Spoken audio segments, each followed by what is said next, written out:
Hello viewers, welcome to my kitchen. இன்றைக்கி கலர்ஃபுல்லான தக்காளி தோசை எப்படி செய்யலாங்கிற ரெசிபியை தான் பார்க்க போகிறோம். வாங்க வீடியோக்குள்ளே போகலாம். இந்த ரெசிபிக்கு 1 கப் பச்சரிசி, 1 கப் புழுங்கலரிசி எடுத்துக்கலாம்.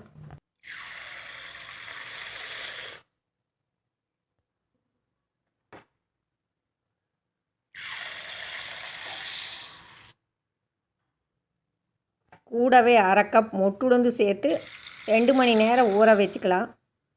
இப்போ 2 மணி நேரத்துக்கு மேலவே ஆயிடுச்சு. அரிசி உளுந்து நல்லா ஊறிடுச்சு. இதை ஒரு 2-3 டைம் வாஷ் பண்ணிக்கலாம். இதை ஒரு பெரிய மிக்சி ஜாரில் சேர்த்து தேவையான அளவு தண்ணி ஊற்றி 2 டைமாக போட்டு அரைச்சி எடுத்துக்கலாம். ஃபஸ்ட் டைம் அரைச்ச மாவை ஒரு பெரிய பவுலில் சேர்த்திக்கலாம்.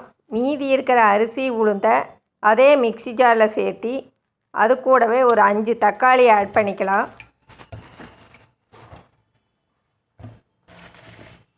கூடவே ஒரு 5 வரமிளகா சேர்த்திக்கலாம். கொஞ்சம் கருவேப்பிலை, உப்பு தேவையான அளவு சேர்த்திக்கலாம். சீரகம் 1 ஸ்பூன் சேர்த்திக்கலாம். இதையெல்லாம் சேர்த்து மறுபடியும் அரைச்சி எடுத்துக்கலாம். இந்த அரைச்ச விழுதை முதல்ல எடுத்து வச்சுருக்கிற மாவு கூட சேர்ந்து கரண்டியால் நல்லா மிக்ஸ் பண்ணி விட்டுக்கலாம். இந்த கலர்ஃபுல்லான தோசை குழந்தைங்க ரொம்ப விரும்பி சாப்பிடுவாங்க. நீங்கள் இதை லஞ்ச் பாக்ஸுக்கு கூட கொடுத்து அனுப்பலாம்.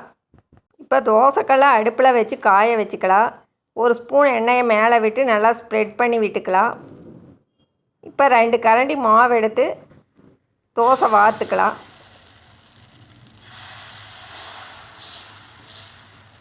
கொஞ்சம் எண்ணெய் சுற்றிலையும் விட்டு அதை க்ளோஸ் பண்ணி வச்சுக்கலாம்.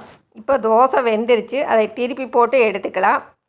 கூடவே தேங்காய் சட்னியோடு இதை பரிமாறிக்கலாம். டெய்லி என்ன டிஃபன் செய்யலான்னு லேடிஸ்க்கு ஒரு பெரிய ப்ராப்ளமாக இருக்குது. அதுக்கு ஒரு தீர்வாக இது இருக்குது. இந்த ரெசிபி எல்லாம் செஞ்சு பார்த்துட்டு ஃபீட்பேக்கை கமெண்ட்ஸில் சொல்லுங்கள். ரெசிபி பிடிச்சிருந்துன்னா அதுக்கு ஒரு லைக் கொடுங்க. ஃப்ரெண்ட்ஸ் அண்ட் ஃபேமிலிக்கு ஷேர் பண்ணி விடுங்க. மறக்காமல் சப்ஸ்கிரைப் பண்ணுங்கள். தேங்க்யூ.